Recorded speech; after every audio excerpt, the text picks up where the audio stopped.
দুবাইয়ে ইউএই সোয়াট চ্যালেঞ্জে ভারতের একটি পুরুষ দলকে পেছনে ফেলেছে চীনের একটি অল ফিমেল সোয়াট দল। এমন একটি ভিডিও সামাজিক যোগাযোগ মাধ্যমে ভাইরাল হয়েছে। ঘটনাটি নিয়ে ব্যাপক আলোচনা চলছে। প্রতিযোগিতা শুরুর পর থেকে চীনের নারী দলটি গতি ও সমন্বয়ে এগিয়ে যায়। বাধা অতিক্রম, সরু পথে চলাচল এবং লাইভ ফায়ার শুটিং ড্রিলে তাদের পারফরমেন্স ছিল দ্রুত ও নিয়ন্ত্রিত। দৌড় থেকে শুটিংয়ে রূপান্তর ছিল নিখুঁত। অন্যদিকে ভারতের পুরুষ দলটি কয়েকটি ধাপের সময় নেয়।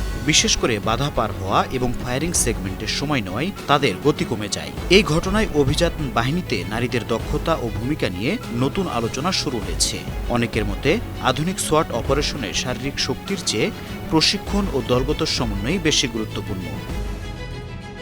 দুবাই পুলিশের আয়োজনে আল রুয়াইয়া ট্রেনিং সিটিতে ৭ থেকে ১১ ফেব্রুয়ারি পর্যন্ত চলবে এই প্রতিযোগিতা।